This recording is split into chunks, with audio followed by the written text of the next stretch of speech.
I don't know what I'm going to do with these mics because I'm mic'd here, and they're kind of bothering me. So, first of all, thank you so much for inviting me. I hear I'm the kickoff speaker for this conference, and I know about nothing when it comes to sports or football, but I do know the term kickoff relates to sports, which brings me to ESPN. Now, I never watched it, but I still have a right to opine. You guys heard about this ESPN controversy, right? All right, so if you haven't, Jamal Hillwood, who's a host on ESPN, wrote on her Twitter page that Donald Trump was a white supremacist and was surrounded by white supremacists. And ESPN kind of apologized on their own Twitter feed and said they had dealt with her about it and talked to her about it. And today the White House said that she should be fired. Now, let me tell you where that happens. That happens in places like Cuba. That happens in places like Venezuela. That does not happen in the United States of America. If ESPN wants to deal with her, she's their employee. And Lord, am I glad I'm not on ESPN, because they'd have to apologize for me every day and twice on Sundays. But it is not the government, it is not the White House's job. In fact, it is their job not to meddle with when it comes to media outlets, when it comes to free speech, when it comes to people expressing their opinion, when it comes to the media saying their truth. It's up to that company. And I think it's one of the things that we just can't forget as Americans. We're not going to let that kind of bullying happen. So I come here today with a heavy heart. I'm a Floridian, and my thoughts and prayers are with my state, dealing right now with the aftermath of that monster hurricane. All my friends having to live without air conditioning and blow dryers. So before I go on, is there anybody here from Florida, from Texas, from Puerto Rico, U.S. Virgin Islands? My thoughts are with you, and all I can tell you is that we're in this together, and we will rebuild. And I guess, like you, like me, this conference provided a guilt-free, legitimate reason to hightail out of there and leave your family to deal with living without electricity. My hope is that by the time I come back, the entire thing is cleaned up. I might not be back for a month. I call myself right now a refugee. I've been a refugee more than once in my life. First time I'm an Irma refugee. And I was on vacation before coming here. So, and then Irma happened, and I decided, oh, there's no way I can go back to Miami, because what if I get trapped there, and then I can't go and speak at COE, so certainly I've got to get to Washington straight from, from Lebanon and Petra, where I was trekking through the world. So I came here with nothing but a bag full of dirty vacation clothes, and I landed here. I felt like an episode of Naked and Afraid. And this is the last Irma story I'm going to tell you. So I was talking to my boyfriend, right, who's this Cuban American man, and I was stress eating 10 pounds of candy, because that's what you do when you are Hispanic and a monster hurricane is about to hit your home. Apparently there are people who stop eating. I just, refuse to be friends with any of those kind of people. And my boyfriend said to me, I think Irma is Latina. And I said, really? He said, yeah, she changes her mind every 15 minutes. She goes from high intensity to low intensity and back up again. And she can't drive straight to save her life. And I said to him, really, honey, is there anything more stupid that you could possibly say to me right now? He said, yeah, that she reminds me of you. So guys, as I'm about to begin, let me first suggest that you turn your BS meter off, because I certainly didn't come here to bullshit you. It is not something that I like to do. In fact, this cycle, this election has been liberating for me. When you're a political strategist, when you're a political consultant, when you work in political campaigns, you're usually aligned with one candidate or the other, and every morning you wake up to a slew of emails giving you talking points and guidance points, and your friends work in those campaigns are running that White House. You know the president, the candidate, you know the president. If you don't stick to script, you literally get whipped and tasered and get called to task. And so this was the first time in my adult life that I wasn't supporting anybody. I wasn't supporting the Republican candidate. Of course, he's not Republican, but we can talk more about that later. And I was free to be absolutely myself. I mean, it was like, a U2 concert. It was Anna Unplugged. Some would say unchained and unhinged.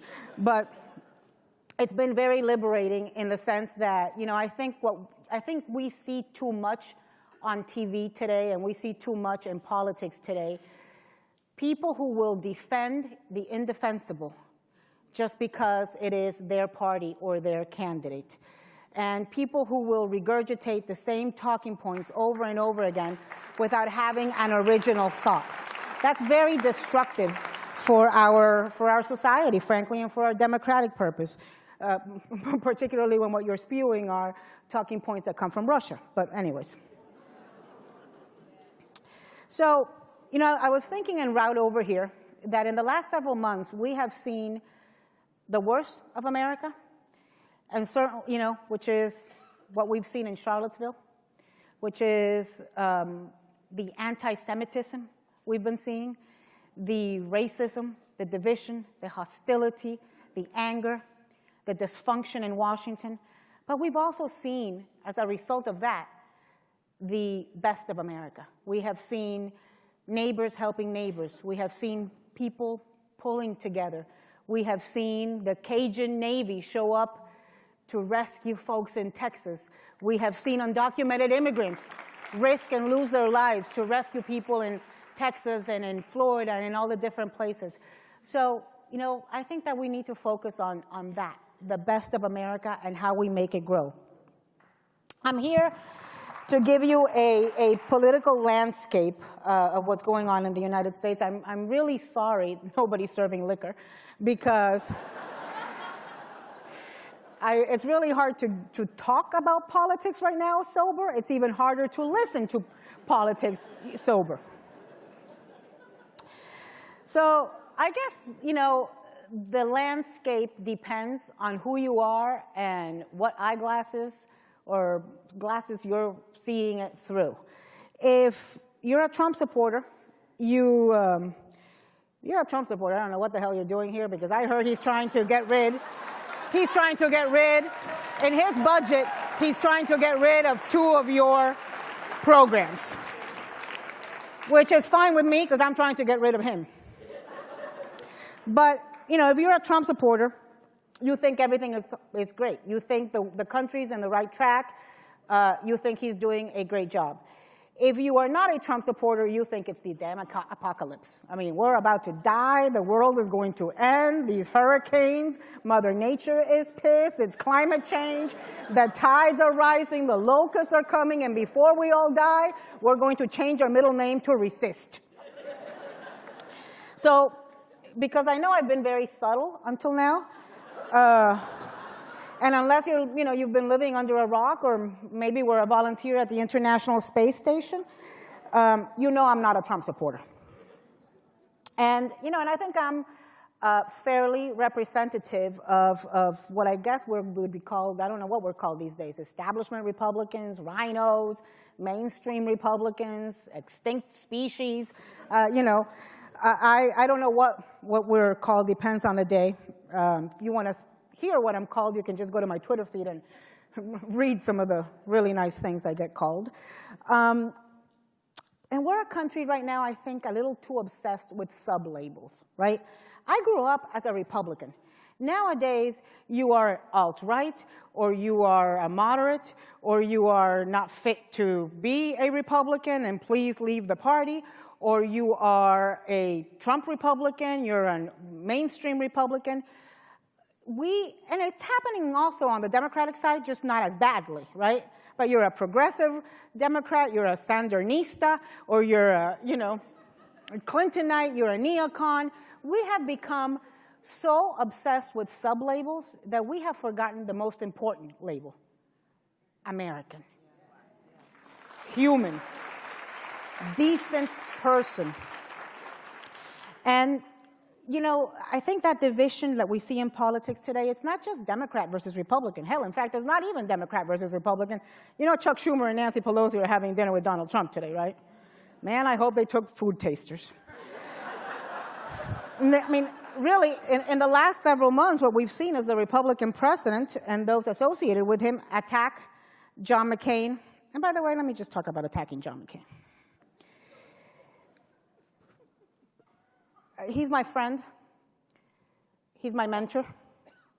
He's my hero. He's my inspiration. He's got one of the toughest health sentences you can get. And he's out there every damn day trying to make a difference and trying to make this a better country.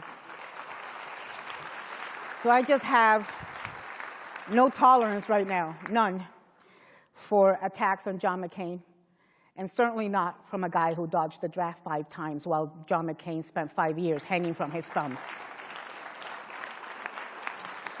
But anyways, he spends his time attacking folks like Lisa Murkowski and Susan Collins and Dean Heller, the senator from Nevada, and Jeff Sessions, and Mitch McConnell, and Paul Ryan, and Jeff Sessions again, and Ben Sass, and Jeff Sessions again. You know, the president likes to treat Jeff Sessions as a human piñata. And I swear only Donald Trump could make me feel any level of sympathy for Jeff Sessions. But then I take 2 aspirin and it passes. The Republican base dislikes Paul Ryan and Mitch McConnell and John McCain just as much, if not more, than they dislike Chuck Schumer and Nancy Pelosi. I'm so old, I remember when it was a sin to be having dinner with Nancy Pelosi. Trump is, you know, like I said, having them over for dinner tonight. It was, you know, before it was Democrats tweeting against folks like John McCain and saying that he should go out to pasture and retire. Now it's folks from the Republican base saying the same thing in much cruder terms. That's, of course, after they tweet me 1,000 times a day telling me I am fat and I should go back to Mexico. Well, the first I know, and the second, I wasn't born in Mexico. There is more than one Latin country.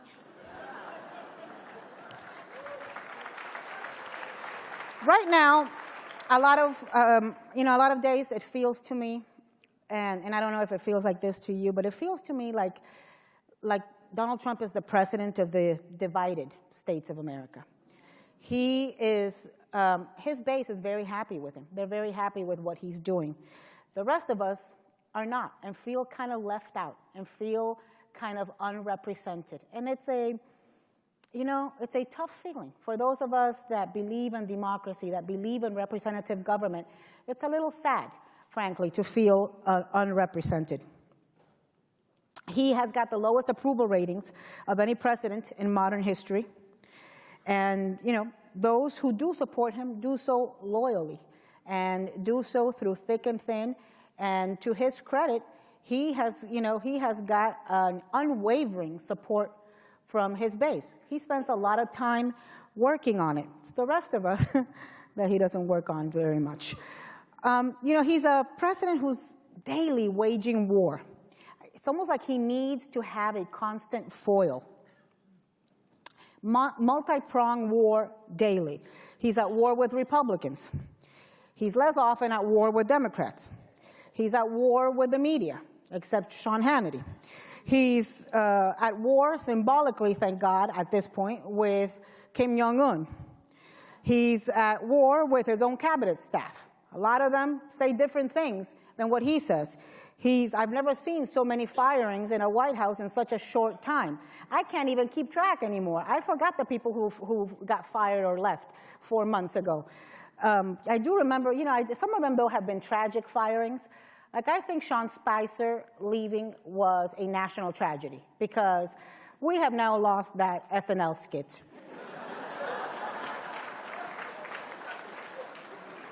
Have you guys seen this SNL skit with Tina Fey, where this term, sheet caking? which was very hard to explain to my father because he's from Nicaragua. He speaks English not too well, and I had a hard time explaining it was sheet caking. And when I told him, I said, this is what you do when you're stressed out about politics. It's funny because I've been doing it my entire life. Now there's a name for it. But anyways, this president is at war with Barack Obama's ghost and Barack Obama's shadow and Barack Obama's birth. And, he's at war with Hillary Clinton, and he's at war with Meryl Streep and with Nordstrom's and with Hamilton, and I could go on and on and on. Most of these are, waged on Twitter and often include misspellings. Until the recent arrival of John Kelly as Chief of Staff, the White House was chaotic. I mean chaotic, more chaotic than the thoughts in my head. It was like a public restroom in a rest stop on the highway. Anybody who ever met the guy, anybody who ever thought of meeting the guy had walk-in privileges and, could. And, it was a level of lack of discipline and order that was affecting him. I think that we have seen that change some under John Kelly. I know John Kelly well from Miami. He served there as Southcom commander. And this week, a friend of mine, Luis Gutierrez, do you guys know who Luis Gutierrez is, the congressman from Chicago? So Luis, who is a friend of mine, and he can get a little excited at times. Luis said that John Kelly was a disgrace to the uniform that he had worn. And I told Luis, I love you, I know you, and I know John Kelly. We just can't go there in America, folks. This guy wore the uniform honorably, served his country, lost a son at war, saw combat firsthand, led platoons, led men and women into battle. We can disagree politically. We can certainly criticize him politically, but we really can't do that level of questioning of a person's motives and patriotism. Certainly not somebody that has worn the uniform for decades. So, I'm going into so much details because I think it affects us. This level of dysfunction and chaos and division affects all of us on a daily basis. It's affecting our social fiber. The level of intra-party and inter-party and intra-administration and press versus politics fighting that's going on in America is affecting all of us. I don't know about you guys, but something that I've experienced in the last, I would say, 8, 9 months. Oh my God, if I'd gotten pregnant when Donald Trump was elected, I'd almost be giving birth right now. I've gained so much weight with him in office, I frankly sometimes wonder. But, when I say that it affects us all, for the first time in my life, and I've been in politics, since I was a kid, so many people are defining relationships by politics. If you voted for him and I didn't, we can't be friends. If that is so short-sighted, and it's so fickle, and it's so superficial. I mean, granted, this is coming from a woman who told her man, if you vote for this guy, you're sleeping in the sofa, and the sofa's going to be in the backyard. And I meant it. But I have friends. I've lost friends over this. I have friends who won't speak to me. Mind you, they were establishment Republicans too, but apparently they've drunk the Kool-Aid. I happen to not like Kool-Aid. I like whiskey. And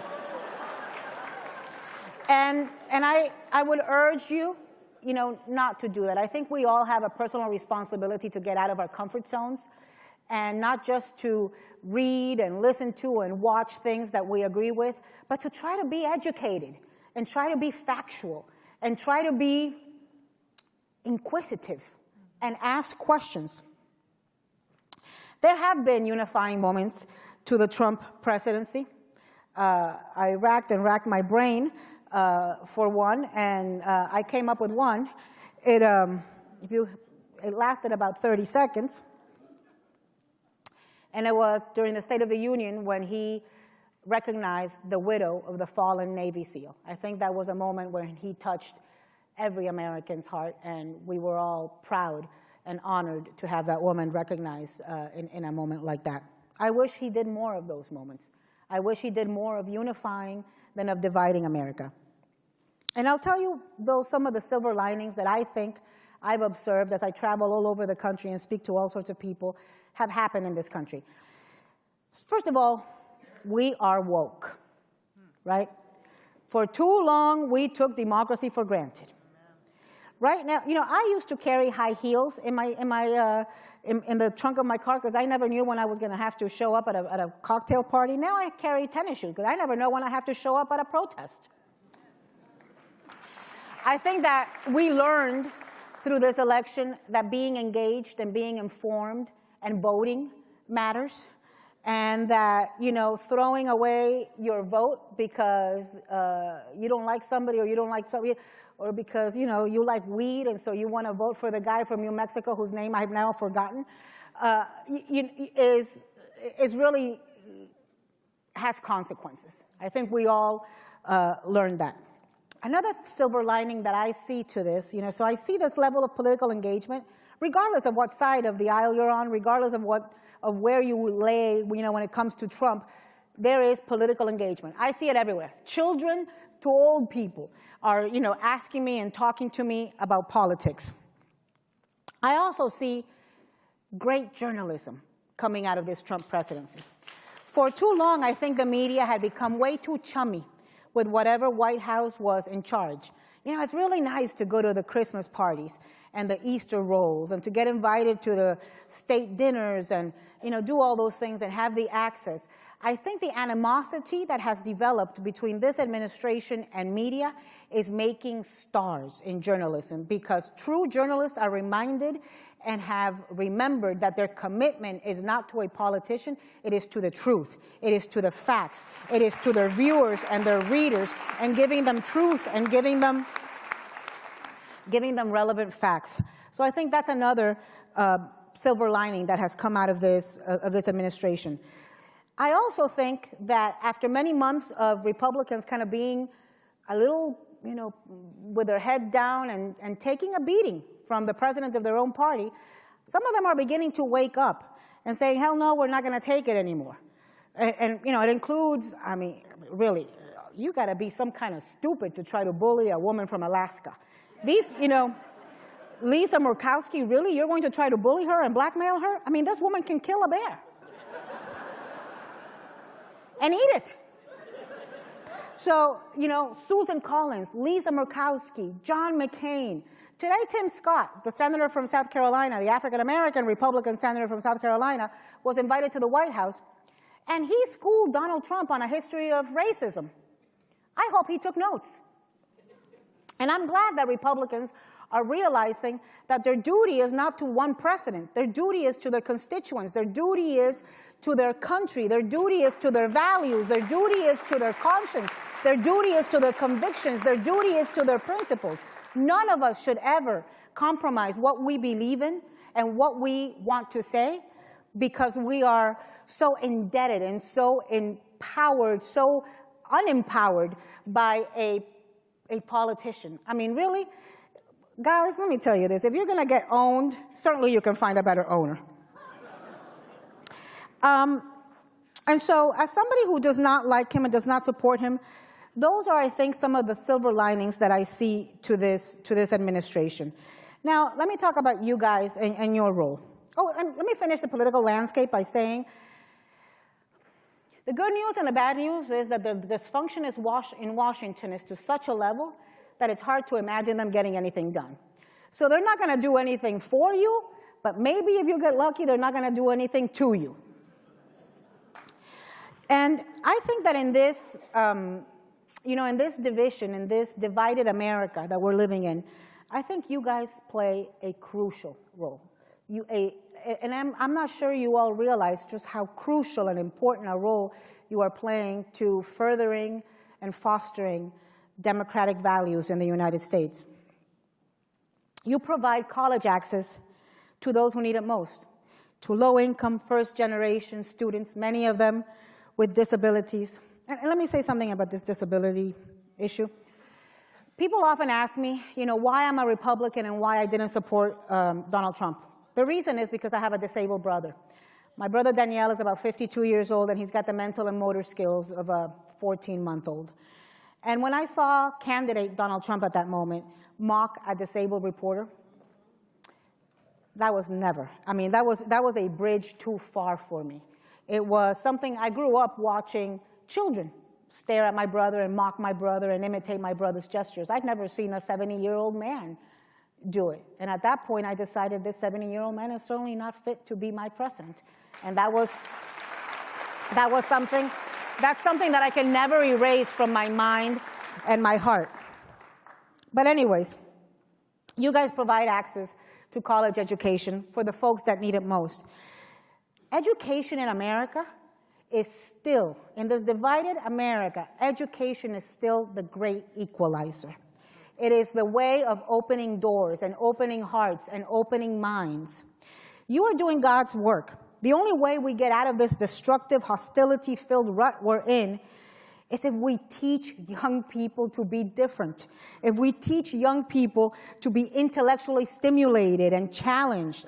We need to give young people the tools to tell the difference between right and wrong and between fake news and real stories. We need to give, we need a lot more. What we need in this country is a lot less of those white supremacists that rallied at UVA in Charlottesville. And by the way, those were not good people. And do not equate them. Do not equate both sides. One side was a Ku Klux Klan rally without hoods, and the other one were brave young people standing up for American values. No, they are not equal. We need a lot less of the first, a lot less white supremacists. In fact, we need 0 white supremacists. And we need a lot more of the latter, of those type of young people that have the courage of being a handful, but going up and standing to defend what we believe in as a nation. We need to show folks, we need to show young people, and it happens in college classrooms, frankly, for a lot of folks for the first time in their lives, to embrace diversity, even recognize diversity, even have contact with diversity. And that doesn't just mean, seeing a black person for your first time or, sharing a dorm room or a dining hall with a Hispanic or a transgender for the first time in your life. It also means diversity of thought. In this country, we have lost the ability to embrace diversity of thought, to let other people have their own opinions, form their own opinions, and differ from them and disagree with them without calling into question their motives and their right to breathe in the same air. I think that's one of the most important things that can happen in the college experience, and that's why what you are doing is so incredibly important in touching lives and getting people who would otherwise not go to college to go to college, giving that kind of opportunity. Guys, give yourselves a hand of applause. What you are doing is making this country better. Colleges and universities are a fertile ground for the development of minds and characters. And with every mind that you set on this journey to broaden horizons, you're making America great. With every kid who might otherwise not stay in college or not go to college, you're making America great. With every kid that gets to learn about different cultures and experiences and opinions beyond their own little microcosms and cocoons, you are making America great. So it's you who are making America great, and don't ever forget it. Before I finish, I want to talk about one more thing, and it's a personal thank you that I want to give you. I know how much some of you, and as a lot of you, and as an organization, you are doing to advocate and help and support Dreamers and DACA kids. As you heard, I came to this country as an 8-year-old. I was fleeing communism. My parents brought me here. It was not my decision. I couldn't have made the decision if I wanted to. I was a lucky one. My parents had resources. My parents could hire immigration attorneys. My parents could send me to private schools, so I was able to be here legally. But I'm sure that even if my parents had not had the resources, they would have done everything in their power to get me out of communism and give me the opportunity of living in freedom, even if that had meant crossing a desert or crossing a river and being undocumented. So every time I talk about this, and every time I think about this, I realize, but for the grace of God, I am a dreamer too. And I know how much support, you are giving those kids, and we cannot stop. We have 6 months. Look, you know, whether you're a Trump supporter or not, you guys who do so much with young people understand that these kids were brought here by no choice of their own. And they are American in every way but one. And they are helping make this country great. And they contribute. And they love this country. And they want to be Americans so much. So I hope that you will continue giving them support, and that you will continue advocating for them, and that we somehow are able to find a way to have an orderly process. You know what I hope? I hope Congress gets off their ass and passes legislation in 6 months. I mean, I'm a Catholic. I'm a bad Catholic, which now is in vogue because this Argentine Pope, he kind of likes bad Catholics. So I still believe in miracles, and basically getting this Congress to act on something of that nature would require a miracle. So I'm going to go pray a novena at some point, if I can remember the Hail Mary. Anyways, guys, I'm done. I want to take questions. I will take any question. You can ask me anything you want, except my weight, which I will not reveal under threat of death. There's mics around the room. I can hardly see, but they're all over the place. So anybody that wants to go up and ask a question, please do. Do we know where the mics are? Kim, where are the mics? Please use the microphones in the aisle and just state your name and your institution before your question. Hi, I would like to start off by saying that if you do decide to go to Mexico, I'm pretty sure that there's one of us who has a relative that celebrated their quinceañera, and they will gladly welcome you as their madrina. So I'm just going to throw that out there. I'll just throw that out there. Second of all, I'm afraid to go because he'll leave me on the other side of the wall, man. Let us know also. We know people. Every Mexican friend I have says to me they're willing to pay for the wall if we just build it around the White House.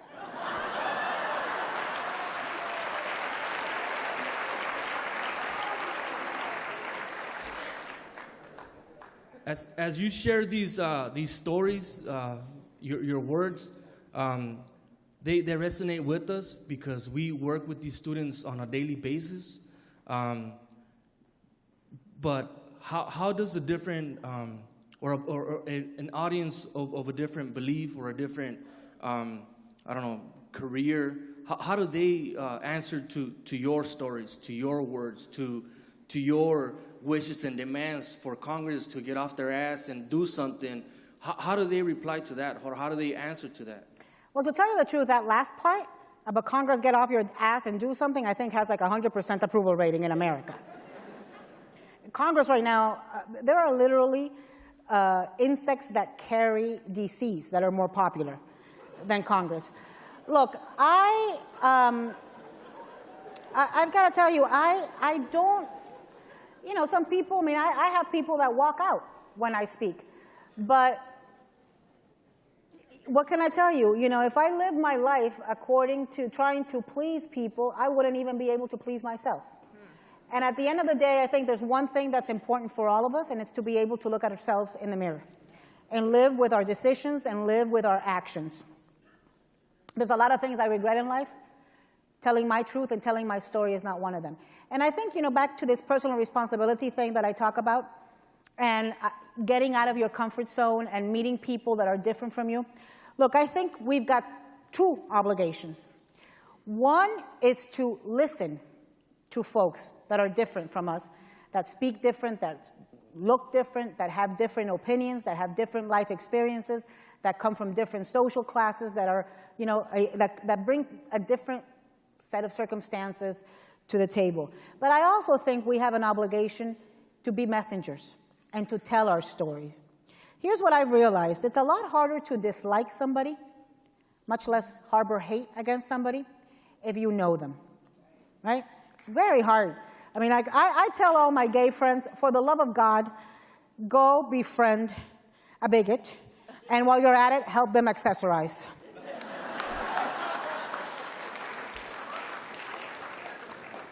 Are you waving your hand because you're like you know what I want to start in America? Like you know, you guys remember World Vision, where you would adopt an orphan in Africa, and you know there was like you'd have communication with them, and you'd send 99 cents and feed the village for a month. I think we should adopt a racist, right? And so, like, I think, you know, I mean, gay people need to adopt folks who are afraid of gay people and think you're all going to hell, which means hell's going to be fun as hell. You know, I mean, I keep telling Emilio Estefan, who's a very good friend of mine, Gloria Estefan's husband, I keep saying, Emilio, you know what we got to do? We got to get into, like, you know, our sports car and drive to Alabama and, you know, explain to people how much we love America and how much we want to contribute. And he says to me, but nobody's going to understand a word I say. I said, it doesn't matter. We don't understand a word they say either. That might actually work in our favor. So I really think in America we should do, you know, forget World Vision at this point. We need to adopt a racist. Okay. Please give your name and institution before asking your question. Sure. My name is Whitney Supanowski. I'm from the University of Wisconsin-Whitewater. My question is... so is that like Paul Ryan country? Yes. So as a politician, I wanted to know your perspective, as in this past year there has been talk about specific TRIO programs with the possibility of being eliminated. That's kind of come to the forefront. So I'm curious, in your opinion, what do you believe is the landscape of what politicians actually know about TRIO and know about the work that is being done here? And what would you suggest to all of us maybe to fill some of those gaps in light of some of this, you know, talk about eliminating specific programs? Well, look, I cannot answer the question about what politicians, what elected officials know about TRIO. What I can tell you is that you should always assume a politician knows nothing and take on the job proactively of educating them about your programs. I think it's very important to engage. I think there's nothing more effective than putting names and faces and real lives and experiences to a story and to a program. And saying, you know, this is Fernando, who is the first in his family to be able to go to college, and he was able to do it because of TRIO, because of the Council of Opportunity Education. So I think it's a time to mobilize. Social media gives you a great platform to be able to do that. So mobilize nationwide, mobilize locally, show up at the office, tell the stories, ask for meetings, do what you're doing here, do legislative fly-ins, show up at the town halls, scream at them, you know, ask questions, follow them in the supermarket, follow them. I mean, Marco Rubio lives in my neighborhood. I chase that guy around like you got no, I haven't chased a man around that much since I was 18 years old. Thank you. And so, you know, so I think assume they know nothing and make it your business to teach them. Thank you.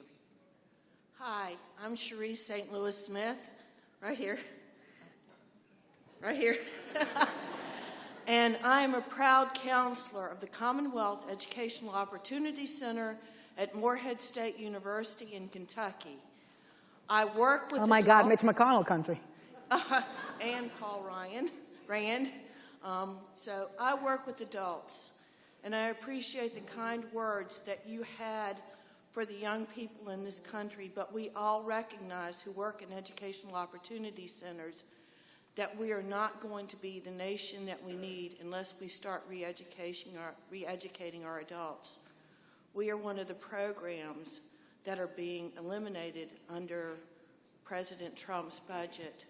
What message do you have for the adults in our country who are going through EOC programs? Thank you. Look, I think it's the same message as your colleague from Wisconsin. I think you need to tell the stories. I think you need to bring these adults. I think you need to bring the recipients of the programs to tell their story, write their story, write it in op-eds in the newspaper, talk about the difference that these programs have made in their lives. Also talk about, with different audiences, there's different trigger points, right? With some, it might be pulling at their heartstrings. With others, it might be economic.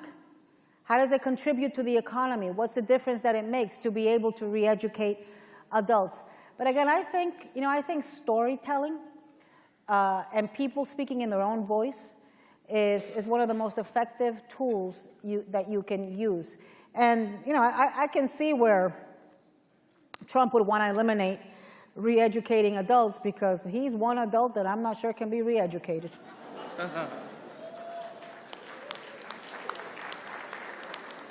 I got a little experience with adult men, much to my mother's chagrin.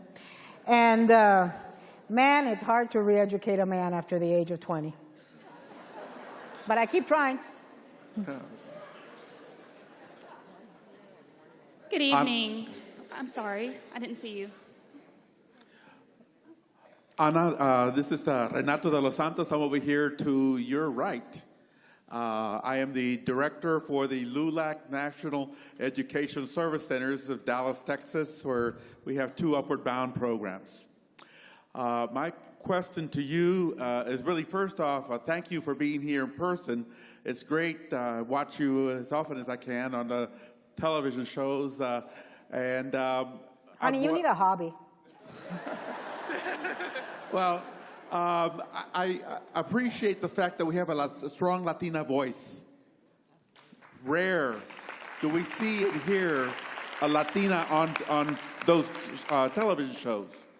And I'm wondering if you could share a little bit about how you got to be on those television shows, and also what advice you would have to a young Latina, or for that matter, Latino, who's watching and thinking they have an opinion as well that they'd like to share and be part of that media process. How I got on TV, I was doing a lot of campaign work. I started doing campaign work as a kid, licking envelopes and making phone calls. As I kind of climbed the ladder some, I became a surrogate, a media surrogate on campaigns. A lot of times it was, at first it was local radio and local TV. And then when it was McCain running, when it was Jeb Bush running for governor, when it was McCain running for president, it became national news. And after McCain lost, they kept calling. And I kept saying yes. And then I learned a very important lesson. Nobody will value you and value your time and value your intellect unless you value it yourself. So, you sound like you speak. Do you speak Spanish? Sí, cómo no. Okay. So we have a saying in Spanish, el que no llora no mama. Yeah. The one who doesn't cry doesn't suck the tit. And so at some point I realized, well, this is taking a hell of a lot of my time, and they got to pay me. And to my shock and surprise, CNN hired me as a contributor and started paying me. And then that opened up a lot of different opportunities. It gave me a platform. It's when I realized for the first time, really, kind of the responsibility of having the level of platform that I did once I was on national TV, and the responsibility, as a woman, as an American, as a Latina, as everything, because I come from Miami, right? And in Miami, we haven't yet read the memo informing us that Hispanics are a minority. And we think we rule the world. And so, I remember one time, you said you were from LULAC. I remember one time I was at a La Raza event many, many years ago, and it was a panel, and people got asked if they remember the first time they had felt discriminated against. And man, people were going into some of the most heart-wrenching stories dating back to the playground when they were 4 years old. And I was sitting there, sweat actually coming out of my palms, thinking, I can't remember. When it finally got to so I was thinking, I'm just going to make something up. And when it came to my turn, I finally said, look, you know what? I've been sitting here racking my brain, and I can't come up with the first time I felt discriminated. And I'm a Latina, you know, I'm an immigrant, I'm a woman, I'm chubby, I speak with an accent. Surely I've been discriminated. But I'm such an arrogant son of a bitch, I never acknowledge it. And so, you know, when I was in Harvard, in Harvard, there's a woeful lack of, and in higher, not just Harvard, you know, in so many higher institutions, a woeful lack of minority in higher echelons of you know, being professors and being tenured and being big deals in the university. And so when I got there, all of a sudden I was having office hours, and it felt to me like, you know, like entire football teams or, you know, soccer teams were signing up to see me. A lot of them were Latino kids who didn't have somebody, you know, to mentor them and to give them advice. I was in a panic because it was the first time that I realized I was so old. I wasn't the one asking for advice, I was the one giving advice. And believe me, I am not fit to give advice. But, you know, it meant something to those kids. And now when I, you know, go to a restaurant, when I'm pumping gas, when I'm in an airport, when I go speak at a university, often Dream Act kids or minority kids come up to me and tell me their stories and tell me what their challenges are and what they're dealing with and tell me how much it means to see somebody that looks like them and sounds like them on TV. So you know, I am the most self-engrossed human being you will ever meet. Let me not even pretend that, you know, I started this wanting to make a difference. But today, I feel a responsibility to try to make a difference and speak for those that cannot speak.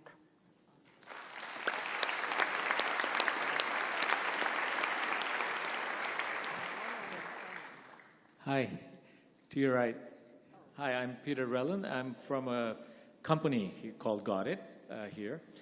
And first, I have a hobby, but I'm still thrilled to just see you in person. What's your hobby? Watching TV. I'm a huge political TV fan. Really, there is medication for that. And coincidentally, you're the second celebrity. Today I was in a Lyft, and I don't use Uber anymore. I hope everybody will know that Uber is a company that should be carefully watched, but separate topic. I was in an Uber, and Lyft, and I was behind a taxi, and the taxi stopped, and out came a fellow commentator of yours, who I watched a lot, David Gergen. And he's so hard to miss, you know. He's so easily missed. He's so little. Gergen's about literally. He's like 7 feet tall. I opened my window and I was about to say, "Mr. Gergen, can I get an autograph?" And my friend said, he's just stuffed his hand over my mouth and said, "You don't do that here in Washington D.C. You don't." Well, first of all, you don't do that. Period, because you no longer ask for autographs. You ask for selfies. And then what you can always do in a case like that is, you know, strategically position yourself so that the person doesn't even know they're in the picture. And you photobomb them. Don't you ever do that to me while I'm eating. I hate pictures of me eating. Okay, I won't do that. My question, and by the way, just to your credit, this year was the first year. I'm an immigrant myself to this country. This year was the first year. Where are you from? India. The first year that Harvard admitted more to its freshman class more non-whites than whites. Yeah. So that's, I think, to your credit and the work everybody's doing here. I found impressive diversity in the student body at Harvard. We got to do a better job with the people in the administration and the people teaching. Yeah. And it's not just Harvard. I love Harvard. I mean, my parents could have donated a wing, and I still wouldn't have been admitted. But I love Harvard, and so I'm not picking on Harvard. I think we need to do a better job in having a representative administration and faculty in every college and university. Yeah. It's part of that thing I was talking about of expanding the minds and the experiences. So but anyways, I know you have a question. I keep interrupting you. My question was this. As an immigrant, I am amazed, and I know there are people here I'm meeting who are doing veterans upward bound. And it seems to me that a lot of you've talked about DACA and you've talked about other kids. I'm just amazed, and I don't know how you feel about, in this country, our country, the lack of respect we seem to show towards people who have sacrificed lives, their blood, when they do come back. And whether they are getting the same degree of support because so many young people will go straight from high school and join the military service. And do you feel that that is a issue that is topical? Everybody talks about VA and VA health and all that stuff, but are people who join the military after high school coming back, getting the support they need? I know there are a lot of people here working on veterans, student support, but is that even on people's mind? It's amazing to me that this is sort of the treasure of the country that sort of doesn't get talked about as much. I think there are some people who are really devoted in our government to that issue.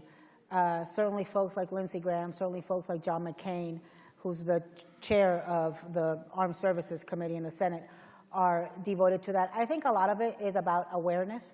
It'd been a long time since this country had been in a protracted war like we have been, and things like PTSD are kind of like a new phenomenon that I think it took years to raise awareness about. The suicide rates took years to raise awareness about. One of the things that I'm proudest about CNN is the job they did in uncovering what was going on in the VA hospitals around the country. And I think revealing that has led to change, has led to some improvements, perhaps not enough. But I think that it goes back to telling stories and being engaged. And I agree with you. We have an unending debt to anybody who was willing to risk their lives to serve, to wear the uniform, and to do so to defend us and defend our values in this country and around the world. Thank you. Good evening. To your left. Unfortunately, this is our last question in the essence of time. I'm sorry, COE. Please give our guest speaker, who's been standing? I cannot see. This is our last and final question. To the left. Oh, she is? It's okay. We could both ask at the same time. I'm sure Anna could answer it. All right, we're going to do two more. We're going to do him and we're going to do you. So let's do you. Make it quick, and I will too. Thank you, and I will be quick. I'm Jenny Cisse. I'm from Berea College in Kentucky. Sorry to have two Kentucky people.